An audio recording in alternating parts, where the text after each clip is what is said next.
अगर देखो, एक तो है ना, परसों अगर तुम्हें याद हो तो मैंने कल तुम्हें ना एक वो भेजा था, शीट भेजी थी।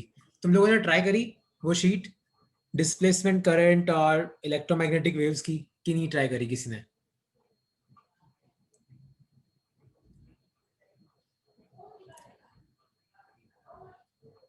बात चलिए भाई, ट्राई करी खुश भाई? हेतल, ट्राई करी तुम लोगों ने कल वाली शीट की नहीं ट्राई करी अब तक? डिस्प्लेसमेंट करंट वाली, और उसमें पीछे काफी और एमसीक्यूज थे। तुम लोगों को शीट्स तो ट्राई करनी पड़ेगी, है ना? तुम लोग अगर अगर शीट ट्राई नहीं करोगे तो फिर बहुत भारी हो जाएगा, है ना? तुम लोगों को क्वेश्चंस तो करने पड़ेंगे। कल कल वाली शीट, मतलब कल जो मैंने तुम्हें भेजी थी, वो तुम लोग प्लीज आज ट्राई करना। उसमें कोई भी डाउट हो तो मुझे बताना, मैं उसको फिर उसकी डाउट की अलग से क्लास ले लूंगा, ठीक है? तो आज लिखो, तुम अपनी कॉपी में टॉपिक लिखो। आज बेसिकली हम ये चैप्टर खत्म करेंगे, लेकिन इस चैप्टर की हर लाइन अब बहुत इंपॉर्टेंट है। मतलब आज के जो मेरे स्लाइड्स है या नोट्स हैं, इसको तुम्हें अपनी कॉपी में लिखना है और तुम्हें अच्छे से उसको याद करना है, ठीक है?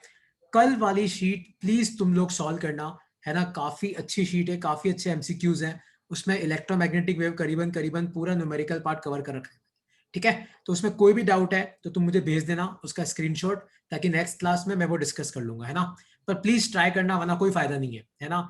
ये चैप्टर है ये ऐसा, ठीक है? ओके, तो लिखो अपनी कॉपी में, कैरेक्टरिस्टिक्स ऑफ इलेक्ट्रोमैग्नेटिक वेव्स। तुम चाहो तो अभी सिर्फ समझ सकते हो, क्योंकि ये पूरी स्लाइड में तुम्हें भेज दूंगा, क्योंकि इसमें लिखने का बहुत कुछ है, ठीक है? तो देखो, सबसे पहली कैरेक्टरिस्टिक ये है कि electromagnetic waves travel in free space with speed of light irrespective of their wavelength. अब इस लाइन का क्या मतलब है, तुम ध्यान से समझना।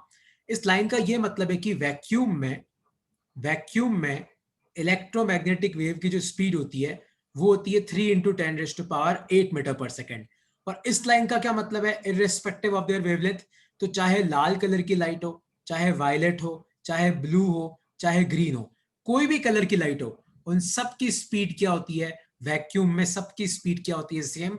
और कितनी होती है? 3 × 10⁸ मीटर पर सेकेंड। ये सबसे इंपॉर्टेंट और सबसे पहली प्रॉपर्टी है, ठीक है? फिर आते हैं हम दूसरी प्रॉपर्टी पे। इलेक्ट्रोमैग्नेटिक वेव्स न्यूट्रल होती है ना? देखो, यहां पे ये लाइन बहुत इंपॉर्टेंट है कि they are not deflected by electric and magnetic field. देखो, इलेक्ट्रिक फील्ड किस पे फोर्स लगाती है? चार्ज पे, है ना? लेकिन इलेक्ट्रोमैग्नेटिक वेव्स पे इलेक्ट्रिक फील्ड कोई फोर्स नहीं लगा रही है। मतलब इलेक्ट्रोमैग्नेटिक वेव्स में कोई भी चार्ज नहीं है, they are neutral in nature. उसी तरीके से मैग्नेटिक फील्ड भी किस पे फोर्स लगाती है? मूविंग चार्ज पे, है ना? लेकिन इलेक्ट्रोमैग्नेटिक वेव पे मैग्नेटिक फील्ड कोई फोर्स नहीं लगा रही है। इसका मतलब इलेक्ट्रोमैग्नेटिक वेव्स किससे बनी है? इलेक्ट्रोमैग्नेटिक वेव्स न्यूट्रल पार्टिकल से बनी है।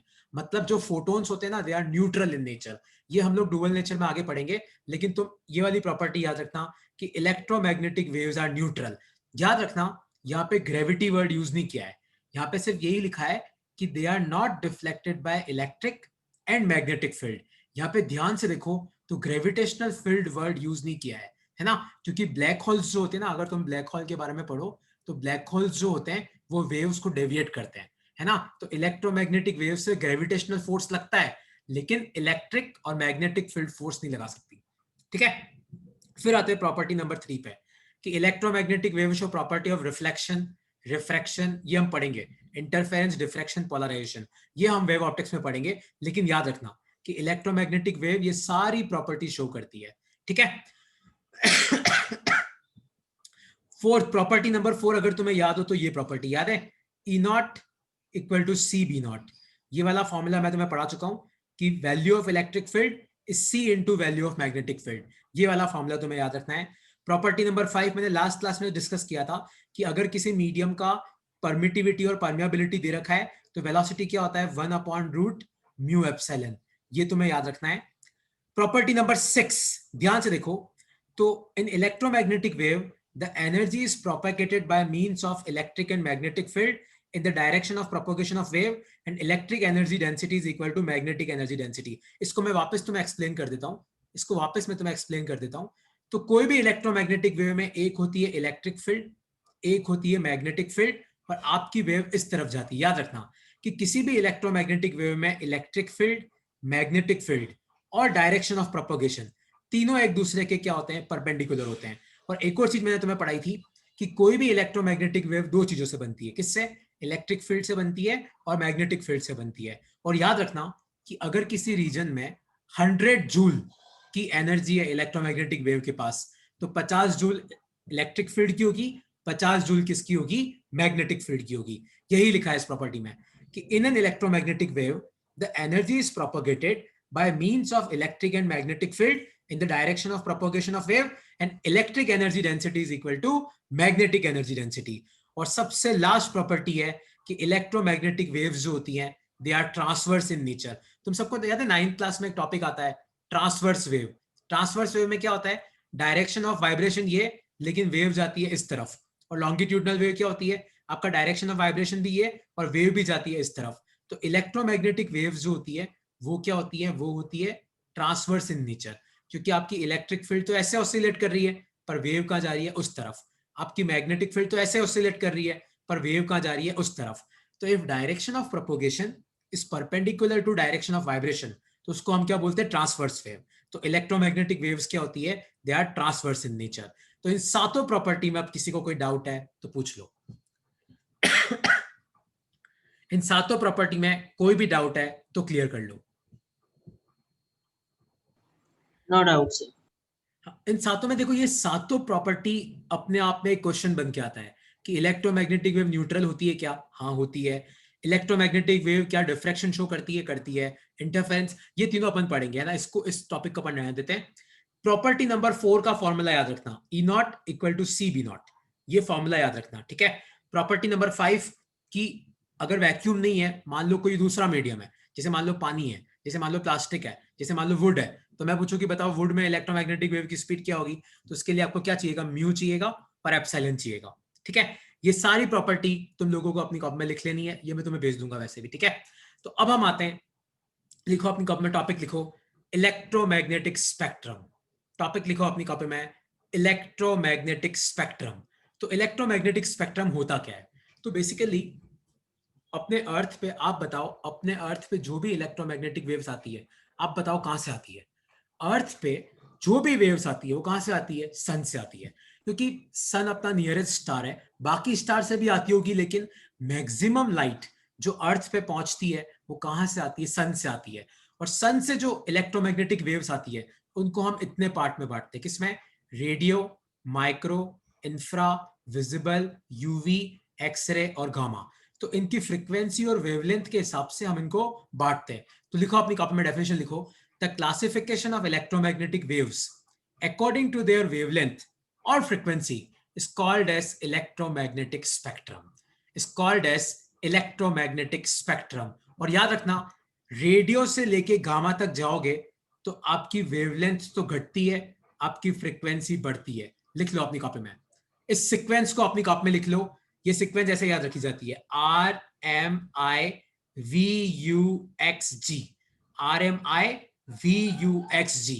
रेडियो, माइक्रो, इंफ्रा, फिर विजिबल, अल्ट्रावायलेट, एक्सरे और गामा रे। याद रखना, गामा रे का वेवलेंथ सबसे कम होता है और गामा रे की फ्रीक्वेंसी सबसे ज्यादा होती है। इसको तुम इस डायग्राम से समझ सकते हो। इस डायग्राम से देखो, रेडियो की वेवलेंथ देखो कितनी ज्यादा है। धीरे धीरे तुम ध्यान से देखो तो आपकी वेवलेंथ घटती जा रही है। वेवलेंथ मतलब क्या होता है? यही डिस्टेंस होता है वेवलेंथ। तो ध्यान से देखो गामा रे की वेवलेंथ कितनी कम है, रेडियो वेव की वेवलेंथ कितनी ज्यादा है। तो रेडियो वेव की वेवलेंथ तो बिल्डिंग्स के बराबर होती है ना। और ध्यान से देखो गामा रे की जो वेवलेंथ है वो न्यूक्लियस के बराबर होती है, इतनी छोटी होती है। तो इस सीक्वेंस को अपनी कॉपी में लिख लो। कई बार ये सीक्वेंस एग्जाम में पूछा जाता है कि आपको सीक्वेंस में जमाना होता है, फिर इंक्रीजिंग वेवलेंथ या फिर इंक्रीजिंग फ्रीक्वेंसी। लिख लो अपनी कॉपी में और डेफिनेशन लिख लो, the classification of electromagnetic wave according to their wavelength or frequency is called as electromagnetic spectrum। सबसे ज्यादा वेवलेंथ किसकी होती है? रेडियो की। उससे कम किसकी होती है? माइक्रोवेव की। उससे कम किसकी होती है? इंफ्रारेड की। फिर विजिबल लाइट, विजिबल मतलब जो अपने को दिखता है विग्योर, फिर अल्ट्रावायलेट, फिर एक्सरे, फिर गामा रे। लिख लो अपनी कॉपी में सीक्वेंस को। और वैसे तो मैं इसको ऐसे याद रखता हूं, R M I V U X G, है ना। तुम तुम्हारे तरीके से याद रख सकते हो, लेकिन ये शॉर्ट फॉर्म है, radio, micro, infra, visible, ultraviolet, X-ray और गामा। लिख लो इसको अपनी कॉपी में।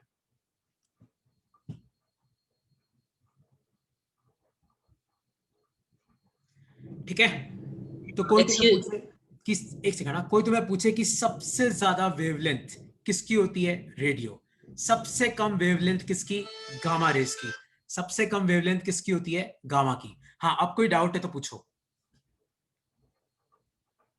तो फिर तो सर ऐसा जो माइक्रोवेव्स जो होते हैं घर में जो होते हैं, तो उनमें हम ये माइक्रोवेव क्यों यूज करते हैं? इसकी जगह हम इंफ्रारेड या फिर कोई और पावरफुल लाइट क्यों नहीं यूज कर हाँ, सकते? मैं आ रहा हूँ, मैं माइक्रोवेव की प्रॉपर्टी पे आ रहा हूँ, तो तेरे को बताता हूँ कि माइक्रोवेव क्यों यूज करते हैं, ठीक है। तो ये, मैं तेरे क्वेश्चन का आंसर आगे है स्लाइड में। अच्छा, किसी को इसमें कोई डाउट है तो पूछ लो। The classification of electromagnetic wave according to, अब तो तुम्हें याद हो गया ना कि इलेक्ट्रोमैग्नेटिक वेव को क्लासीफाई अगर वेवलेंथ और फ्रीक्वेंसी के हिसाब से करो, तो जो स्पेक्ट्रम बनता है उसको बोलते हैं इलेक्ट्रोमैग्नेटिक स्पेक्ट्रम, ठीक है। सबसे पहले लिखो अपनी कॉपी में रेडियो वेव्स। सबसे पहले लिखो अपनी कॉपी में radio waves. Longest wavelength and minimum frequency. Longest wavelength होती है और सबसे कम फ्रीक्वेंसी होती है इसकी। इसकी वेवलेंथ लिख लो, तुम ध्यान से देखो तो 600 मीटर से लेके 0.1 मीटर, तुम खुद सोचो 600 मीटर तक इसकी वेवलेंथ होती है। कितना, आधा किलोमीटर के आसपास इसकी वेवलेंथ होती है।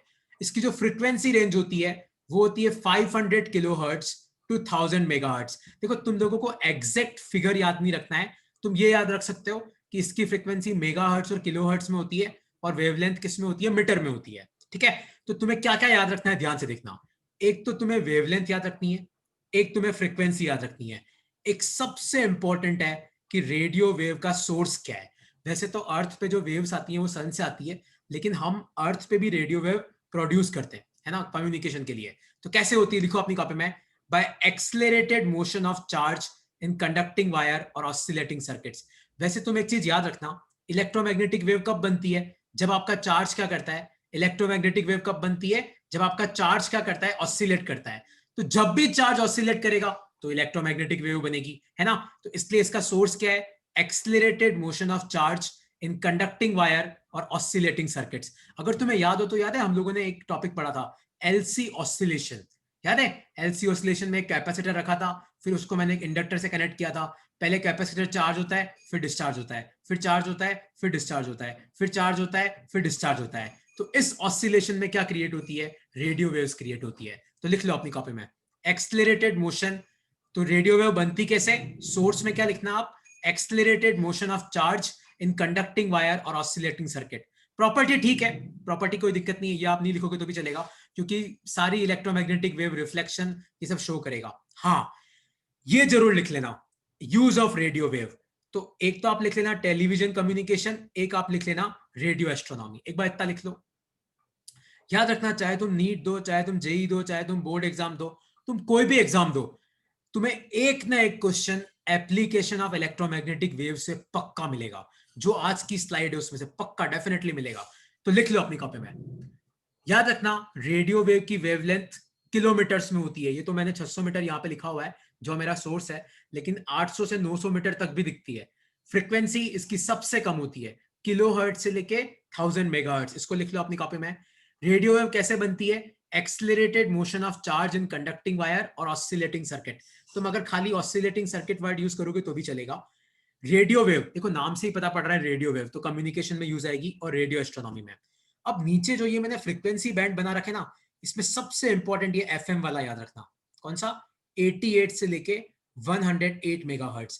तुम अगर तुम अपन जब भी एफएम सुनते तुम देखना, तुम्हारा 91.3 94.5 ये सब आपका इसी रेंज में होगा, 88 से लेके 108 मेगाहर्ट्ज। ये आपका कौन सा है, एफएम के लिए। टीवी के लिए 54 से 890।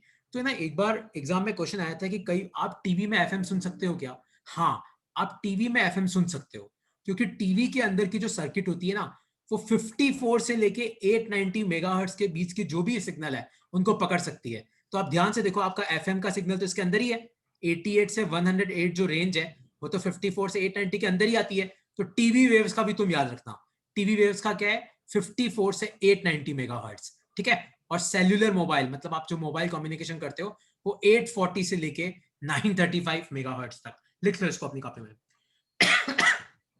लिख लो, ये सारे लिख लो, बहुत इंपॉर्टेंट है। मैंने तुम्हें यहाँ पे दो इंपॉर्टेंट कंसेप्ट बताए। एक कंसेप्ट क्या है कि क्या आप टीवी में एफएम सुन सकते हो।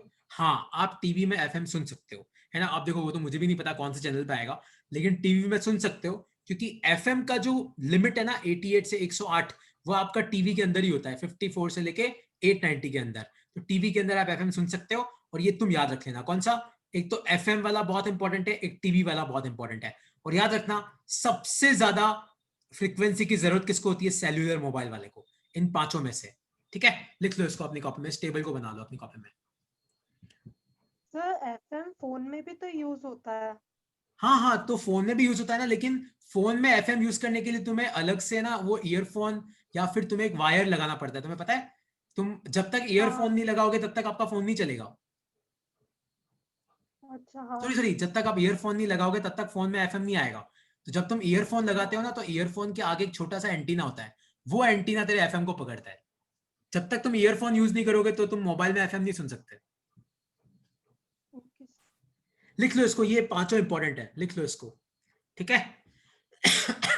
ये एएम का वर्ड, अगर तुम्हें एएम का मतलब नहीं पता है तो एएम का मतलब होता है एम्पलीट्यूड मॉड्यूलेशन, और एफएम का मतलब होता है फ्रीक्वेंसी मॉड्यूलेशन। अगर तुम्हें नहीं पता है तो लिख लो इसको। वैसे ये अब नहीं आता है, ये अब बहुत पुराने हो गए टॉपिक्स।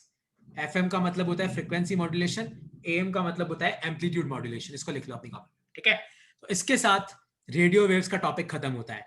तो रेडियो वेव कहां पे यूज आता है, कम्युनिकेशन में आता है।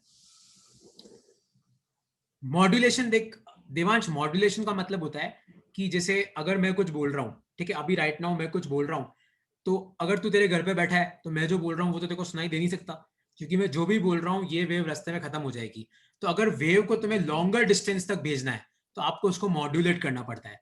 और मॉड्यूलेट करने के तीन तरीके होते हैं, एम्पलीट्यूड, फेज और फ्रिक्वेंसी। तो मॉड्यूलेशन से आप वेव को दूर तक भेज सकते हो। ठीक है, तो रेडियो वेव के बाद सेकंड लिखो तुम माइक्रोवेव, बहुत इंपॉर्टेंट है। माइक्रोवेव को शॉर्ट वेवलेंथ रेडियो वेव्स भी बोलते हैं, शॉर्ट वेवलेंथ रेडियो वेव्स। लिख लो अपनी कॉपी में, माइक्रोवेव को शॉर्ट वेवलेंथ रेडियो वेव्स भी बोलते हैं। कई जगह ये वर्ड यूज होता है। शॉर्ट वेवलेंथ रेडियो वेव कौन सी है, माइक्रोवेव। मतलब रेडियो वेव की थोड़ी वेवलेंथ कम कर दो तो वो क्या बन जाती है, माइक्रोवेव। ठीक है, इसकी जो वेवलेंथ होती है ध्यान से देखो, 0.3 मीटर से लेके 10⁻³ मीटर, मतलब ये भी मीटर में ही होती है।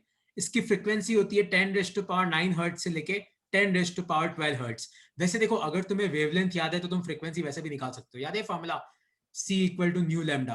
तो अगर तुम्हारे पास वेवलेंथ है और C तो है ये 3 × 10⁸, तो तुम फ्रीक्वेंसी वैसे भी निकाल सकते हो। इसलिए जनरली मैं बच्चों को बोलता हूँ कि तुम वेवलेंथ याद रखो, फ्रीक्वेंसी तुम्हें अपने आप तुम एग्जाम में निकाल सकते हो, क्योंकि दोनों चीजें याद रखना बहुत भारी है।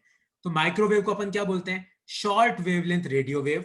इनकी वेवलेंथ कहां से कहां होती है, 0.3 मीटर और 10⁻³ मीटर के बीच में।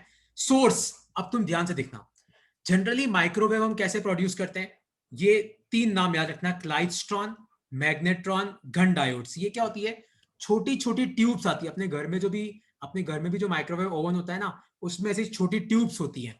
उन ट्यूब्स में हम माइक्रोवेव को प्रोड्यूस कर सकते हैं।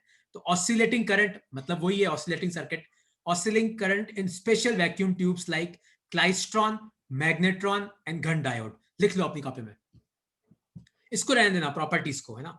प्रॉपर्टीज में खाली ये शॉर्ट वेवलेंथ याद रखना, बाकी कुछ याद मत रखना। तो माइक्रोवेव में आप क्या लिखो, microwave are also called as short wavelength radio wave, इतना लिख लो। फिर वेवलेंथ लिख लो 0.3 मीटर से लेके 10⁻³ मीटर। फिर फ्रीक्वेंसी लिख लो 10⁻9 हर्ट्ज से लेके 10⁻12 हर्ट्ज। उसके बाद सोर्स, तो कहां क्रिएट होती है, they are created in special vacuum tubes like klystron, magnetron and Gunn diodes. ठीक है, और उसके बाद यूज ऑफ माइक्रोवेव में सबसे पहला है in radar system for aircraft navigation. और इसका रीजन बहुत इंपॉर्टेंट है, इसके आगे रीजन लिख लेना, due to their shorter wavelength, due to their shorter wavelength, due to their shorter wavelength in comparison to radio waves, in comparison to radio waves. एक बात याद रखना कि आपकी मतलब अगर आपको कोई भी सिग्नल अच्छे से पढ़ना है तो आपका जो एंटीना होना चाहिए ना, वो वेवलेंथ के बराबर होना चाहिए। तो आप खुद सोचो कि अगर मान लो कि तुम्हें एरोप्लेन से कोई कम्युनिकेशन करना है और तुम रेडियो वेव यूज करोगे, तो रेडियो वेव की वेवलेंथ कितनी होती है, 500 मीटर। तो एरोप्लेन के नीचे तुम एरोप्लेन के नीचे आधा किलोमीटर लंबा एंटीना तो लगा नहीं सकते, है ना। इसलिए हम क्या यूज करते हैं, माइक्रोवेव। तो microwaves are used in radar system for aircraft navigation. Reason क्या है? Due to their shorter wavelength in comparison to radio wave, क्योंकि जितना कम वेवलेंथ होगा ना आपको उतना छोटा एंटीना चाहिएगा, जितना ज्यादा वेवलेंथ होगा आपको एंटीना उतना बड़ा चाहिएगा। तो हम माइक्रोवेव क्यों यूज करते हैं? क्योंकि माइक्रोवेव की वेवलेंथ रेडियो वेव के कंपैरिजन में कम होती है। ठीक है, दूसरा इसका एप्लीकेशन है इन लॉन्ग डिस्टेंस कम्युनिकेशन। ठीक है, ये तो माइक्रोवेव कम्युनिकेशन में काम आएगी। और तीसरा देवांश, आपने जो क्वेश्चन पूछा माइक्रोवेव ओवन में, आप माइक्रोवेव में मतलब माइक्रोवेव वेव ही क्यों यूज करते हो? तो याद रखना कि आप माइक्रोवेव में वही खाना गर्म कर सकते हो जिसके अंदर क्या होता है? पानी होता है। आप वही खाना गर्म कर सकते हो जिसके अंदर वाटर होता है ना। माइक्रोवेव के अंदर आप अगर सूखी दाल रख दोगे और उसको गर्म करोगे तो वो नहीं होगी। अगर पानी है तो आपकी दाल बन जाएगी। ऐसा क्यों? क्योंकि H2O मॉलिक्यूल्स जो होते हैं ना, H2O मॉलिक्यूल्स की जो फ्रीक्वेंसी होती है, नेचुरल फ्रीक्वेंसी, वो और माइक्रोवेव फ्रीक्वेंसी बराबर होती है ना। वापस सुनना, सब ध्यान से सुनना। ये लिख लिया एक बार, माइक्रोवेव का मैं नेक्स्ट स्लाइड में एक्सप्लेन कर रहा हूं, एक बार यहां तक लिख लो, कम्युनिकेशन तक। हम माइक्रोवेव ही क्यों यूज करते हैं खाना बनाने के लिए? मैं तुम्हें एक्सप्लेन करता हूं, एक second.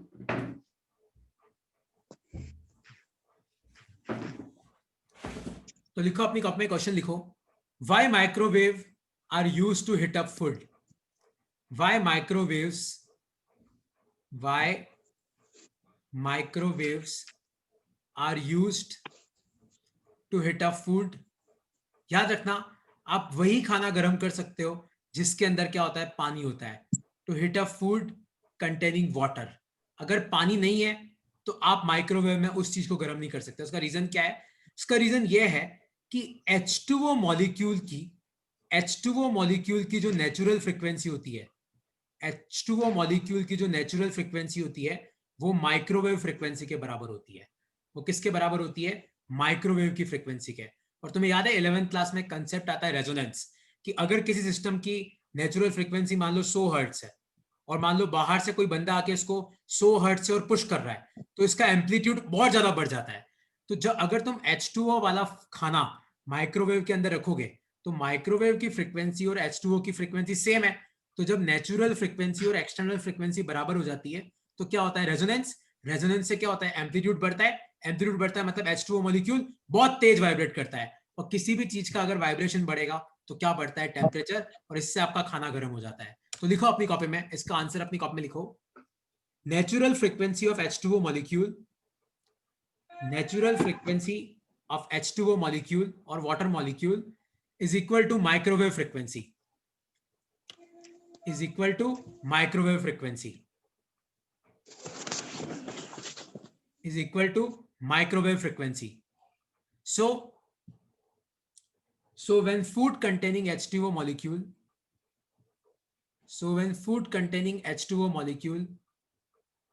is kept in microwave, so when food containing H2O molecules when kept in microwave, comma, there will be resonance and amplitude and temperature will increase. There will be resonance and amplitude and temperature will increase. तो अगर किसी खाने में पानी है, उस खाने को तुम माइक्रोवेव ओवन में रखो और चालू करो तो माइक्रोवेव की फ्रीक्वेंसी और पानी की फ्रीक्वेंसी सेम होती है। इससे पानी का मॉलिक्यूल बहुत तेज वाइब्रेट करता है और आपका खाना गर्म हो जाता है।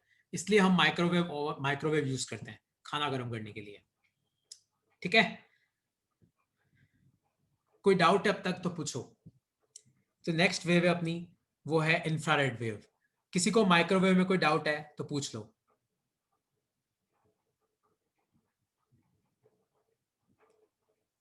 ठीक है, तो नेक्स्ट लिखो अपनी कॉपी में इंफ्रारेड वेव्स। तो इसमें ये लिखो अपनी कॉपी में, infrared waves produce heating effect.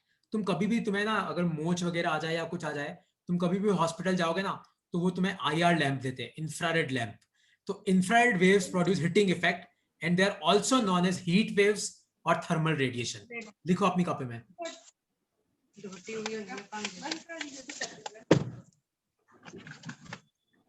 अरे जिसका भी चालू है अपना आवाज बंद कर दो यार, प्लीज यार।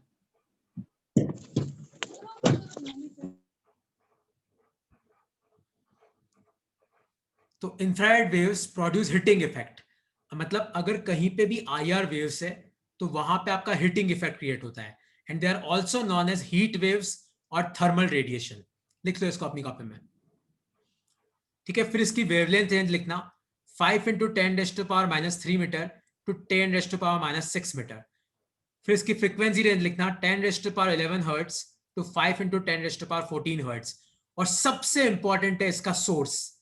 सबसे इंपॉर्टेंट क्या है? इसका सोर्स। जैसे तुम कभी भी गर्मी के मौसम में अगर तुम रोड पे जाओ और अगर आपकी सड़क बहुत ज्यादा गर्म होती है ना, तुम ध्यान से देखना, तुम्हें ना ऐसे अजीब सी वेव्स सड़क से निकलती हुई दिखाई देगी। ये होती है तुम्हारी IR वेव्स, ये होती है तुम्हारी इंफ्रारेड वेव्स। तो कोई तुम्हें पूछे कि इंफ्रारेड वेव्स का क्या सोर्स होता है, तो इसका सोर्स होता है हॉट बॉडीज एंड मॉलिक्यूल्स। क्योंकि अगर मान लो कोई भी बॉडी का टेम्परेचर अगर बहुत ज्यादा है, इसका मतलब उस बॉडी के अंदर के मॉलिक्यूल वाइब्रेट कर रहे होंगे, और मॉलिक्यूल के अंदर क्या होते हैं? इलेक्ट्रॉन्स और प्रोटॉन्स। और जब भी चार्ज वाइब्रेट करता है तो क्या निकलती है? Electromagnetic wave. तो इंफ्रारेड वेव्स को हम क्या बोलते हैं? हीट वेव्स भी बोलते हैं या थर्मल रेडिएशन भी बोलते हैं। उसके बाद तो एक तो तुम इसका वेवलेंथ लिख लेना, फिर तुम इसकी फ्रीक्वेंसी लिख लेना कि वेवलेंथ 5 इंटू 10⁻³ से 10⁻6 मीटर। इसका सोर्स तुम्हें आसानी से याद हो जाएगा। कोई भी बॉडी बहुत गर्म है जिसका टेम्परेचर बहुत ज्यादा है, तो वहां से क्या निकलती है? इंफ्रारेड वेव्स निकलती है, हॉट बॉडीज एंड मॉलिक्यूल्स। ठीक है, प्रॉपर्टीज रहने दो, इसका याद मत करो। अब इसका यूज, इसका सबसे इंपॉर्टेंट यूज है, तुमने कभी देखा हो तो अपने टीवी का जो रिमोट होता है ना, उसके आगे एक छोटा सा बल्ब टाइप होता है, वहां से क्या निकलती है? IR वेव्स निकलती है। तो एक तो आप याद रख लेना इन रिमोट कंट्रोल, सबसे इंपॉर्टेंट याद रख लेना इन रिमोट कंट्रोल। दूसरा तुम ये याद रख लेना कि जब भी तुम्हारे मोच वगैरह या कोई मस्कुलर पेन होता है तो हम क्या यूज करते हैं? इंफ्रारेड लैंप यूज करते हैं, है ना। तो दूसरा आप IR लैंप यूज कर लेना, एप्लीकेशन याद कर लेना। पहला आप रिमोट कंट्रोल। तीसरा ये वाला in green house to keep the plants warm.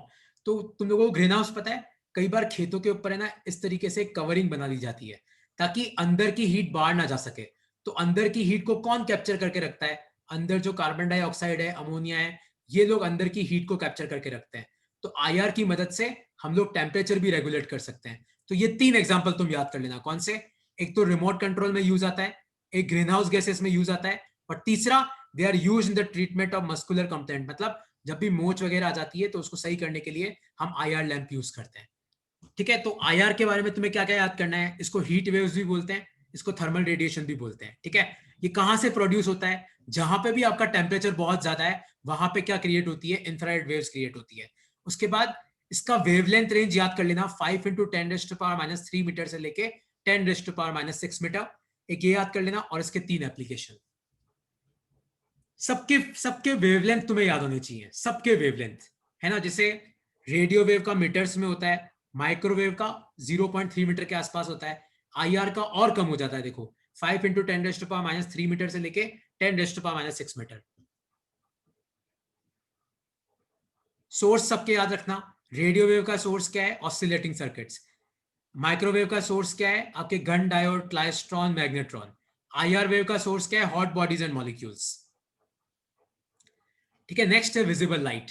अच्छा, इसके बारे में हम सबको पता है, विजिबल लाइट मतलब विबग्योर, VIBGYOR, विबग्योर। ये तुम्हें याद रखना है। इसकी फ्रीक्वेंसी बहुत इंपॉर्टेंट है, 4 इंटू 10⁻14 हर्ट्ज से लेके 7 इंटू 10⁻14 हर्ट्ज। एक तो इसकी फ्रीक्वेंसी याद रख लेना। ठीक है, एक चीज याद रखना कि VIBGYOR, तो वायलेट से लेके रेड तक अगर तुम जाते हो तो आपका वेवलेंथ क्या करता है? इंक्रीज करता है। याद रखना, रेड कलर की लाइट का वेवलेंथ सबसे ज्यादा होता है, वायलेट कलर की लाइट का वेवलेंथ सबसे ज्यादा कम होता है ना। इसकी प्रॉपर्टीज तो तुम्हें पता ही है। इसके एप्लीकेशन, सबसे बड़ा एप्लीकेशन क्या है कि अगर विजिबल लाइट नहीं होती तो हमारे आसपास क्या हमें दिखता ही नहीं। तो it provides us the information of the world around us. दूसरा, it can cause chemical reactions. तुम लोगों ने 10th क्लास में पढ़ा हो, फोटोग्राफी इक्वेशंस होती है, जहां पे भी सनलाइट की जरूरत होती है, फोटोसिंथेसिस, कुछ भी जैसे ऐसा लिखा होता है ना H न्यू, कभी भी केमिकल रिएक्शंस के ऊपर, तो ये विजिबल लाइट की बात हो रही है। तो it can cause chemical reaction, it provide us the information of the world around us. Visible light आती कहां से? सन से आती है। और विजिबल लाइट क्रिएट करने का एक और तरीका क्या है? तुम लोगों ने शायद केमिस्ट्री में पढ़ा हो कि अगर कोई एटम है और उसमें अगर तुम किसी इलेक्ट्रॉन को लोअर एनर्जी ऑर्बिट से हायर एनर्जी पे लेके जाओ, तो जब वो वापस जंप करके नीचे की तरफ आता है तो वहां से क्या निकलती है? वहां से निकलती है विजिबल लाइट, है ना, ये अपन एटम में पढ़ेंगे वैसे भी, तो इसका सोर्स लिख लेना, radiated by excited atom in ionized gas and incandescent bodies, मतलब जैसे ट्यूबलाइट हो गया तो वो आपका आयोनाइज्ड गैस होती है ट्यूबलाइट के अंदर, तो radiated by excited atoms in ionized gas. तो विजिबल लाइट के बारे में तुम्हें क्या क्या याद रखना है, एक तो इसकी फ्रीक्वेंसी तुम्हारे दिमाग में फिट होनी चाहिए कि 4 × 10⁻14 हर्ट्ज से लेके 7 × 10⁻14 हर्ट्ज तक होती है। एक तुम्हें पता होना चाहिए कि विबग्योर में सबसे ज्यादा वेवलेंथ लाल कलर की होती है, सबसे कम किसकी होती है, वायलेट कलर की होती है। इसका यूज क्या है, इसके दो इंपॉर्टेंट यूज याद कर लेना कि इट प्रोवाइड्स द इंफॉर्मेशन, मतलब अपने आसपास क्या है वो इंफॉर्मेशन प्रोवाइड करता है, दूसरा it can cause chemical reaction. अब तक इसमें कोई डाउट है तो पूछो, क्योंकि आज की अपनी क्लास तुम्हें बेसिकली याद रखनी है। सर इंफ्रारेड वाली एक बार स्लाइड खोलेंगे? यार देखो वो मैं भेज दूंगा यार देवांश, लिखना है तो तुम्हें भेज दूंगा, वो वैसे भी मैं भेज दूंगा। सर लिखना नहीं है, डाउट है उसी में। आप पूछो क्या है। सर अगर इंफ्रारेड जो है वो, बट ऑब्वियस ही बात है कि वो हम आई से तो देख नहीं सकते, हम्म। राइट? अब आप ये कह रहे हैं कि उसमें इंफ्रारेड जो है में से निकलती है, तो अगर आप उसमें मोबाइल फोन का कैमरा, तो ऐसा क्यों हुआ सर कि अगर मैंने मोबाइल फोन का कैमरा रखा तब मुझे वो इंफ्रारेड रेज दिख रही है, तो मुझे नॉर्मली नहीं दिख रही है? नहीं, मोबाइल फोन का कैमरा लिया इनफैक्ट, क्या मतलब है इस लाइन का? मतलब आपने रिमोट के जो फ्रंट पार्ट है वहां से आपने कोई बटन दबाया तो आपको मोबाइल के कैमरा में ये दिख गया कि कोई लाइट निकल रही है उसमें से। अच्छा, अरे देख होता क्या है, हाँ ये मैंने भी देखा है कि कई लोग क्या करते हैं, रिमोट के आगे अपना मोबाइल रख देते हैं और उस मोबाइल के कैमरे की स्क्रीन में उन्हें इंफ्रारेड लाइट दिखती है। देख है क्या कि यहाँ की इंफ्रारेड लाइट निकलती है ना, और वो तेरे मोबाइल के कैमरे तक पहुंचती है, तो अंदर की जो सर्किट है ना तेरे मोबाइल की सर्किट, वो वहां पे एक इमेज फॉर्म करती है। वो जो तेरे को कलर दिखता है वो आईआर का कलर नहीं है, वहां पे सिर्फ ये आईआर लाइट, यहाँ से जो इंफ्रारेड लाइट निकलती है वो तेरे मोबाइल के कैमरे के अंदर जाती है, और कैमरे के अंदर की जो सर्किट है वो वहां पे एक अजीब सी ब्लर इमेज फॉर्म करती है। वो आईआर लाइट नहीं दिखती है, वो सिर्फ तेरे को एक ब्लर कुछ दिखता है। जैसे सड़क के ऊपर भी अगर तू गर्मियों में जाएगा ना तो तेरे को आईआर थोड़ी दिखेगी आंखों से, तेरे को सिर्फ वहां पे एक धुंधलापन दिखेगा कि वहां से कुछ निकल रहा है इस तरीके से। इसका कोई कलर नहीं होता है, कलरलेस होती है। और सर तो फिर वो कौन सी लाइट्स होती हैं जो कि शायद मैजिक पेन्स आपने सुना होगा, जिसमें सरफेस पे पहले तो कुछ लिखते हैं और फिर उसके बाद उसमें अटैच्ड एक लाइट आती है, जब डालते हैं तो फिर उसमें कुछ वो लिखा हुआ आता है? वो रेडियम का कोई फंडा है, वो इससे रिलेटेड नहीं है, वो कुछ और है। वो तुम लोगों ने केमिस्ट्री सर में पढ़ा होगा ना, रेडियम? वो समथिंग कुछ केमिकल होते हैं जिनके ऊपर आप ये कोई लाइट डालो तो वो केमिकल रिएक्शन होती है। वो आजकल बाजार में कप नहीं आते क्या, तुम उसमें गर्म चाय डालो तो दिखता है, वरना नहीं दिखता है। वो कुछ और फंडा है, वो इसका कुछ फंडा नहीं है, कुछ और है वो। नहीं सर, वो लाइट रेडियम, क्योंकि वो कुछ लाइट ऐसे सर मतलब केमिकल्स डस्ट आते हैं जिससे तू कुछ बना दे, और उसके ऊपर फिर तू मान ले तेरी कैमरे की लाइट डाल तो वो चमकने लग जाता है, तो उसको हटा देगा तो उसकी चमक। नहीं सर, कोई वायलेट कलर की लाइट होती है, वायलेट नहीं, मतलब वायलेट भी नहीं होती है वो, शायद कुछ और ही होती है लाइट। कोई आइडिया नहीं है, तू देख के बताना क्या है वो, मैं भी ले ओके लूंगा सर। कुछ बढ़िया चीज हुई तो। ओके, नेक्स्ट है अल्ट्रा वायलेट लाइट। ठीक है, अपनी दो तीन बची है, एक यूवी है। ठीक है, हम लोग UV X-ray gamma next class में करते हैं, है ना। तो बेसिकली तुम यहां तक कर लेना, विजिबल लाइट तक लिख लेना, मैं तुम्हें भेज रहा हूँ। UV X-ray gamma next class में खत्म हो जाएगा। नेक्स्ट क्लास में एक बहुत इंपॉर्टेंट टॉपिक में चालू करूंगा, वो है रिफ्लेक्शन। रिफ्लेक्शन ऑफ लाइट, मतलब आपका मिरर फार्मूला यूज कैसे करते हैं, आपका प्लेन मिरर की प्रॉपर्टीज क्या है। तो नेक्स्ट क्लास में बेसिकली हम रिफ्लेक्शन चालू करेंगे। एक काम तुम्हें करना है, कल जो मैंने तुम्हें शीट भेजी थी इलेक्ट्रोमैग्नेटिक वेव की, वो तुम्हें पूरी सॉल्व करनी है। तो नेक्स्ट क्लास में एक तो हम उस शीट के डाउट ले लेंगे, उसके बाद ये तीन टॉपिक खत्म कर देंगे, एक्सरे गामा और ये, और फिर तीसरा हम लोग रिफ्लेक्शन चालू कर देंगे। ठीक है, और कोई डाउट है तो पूछो।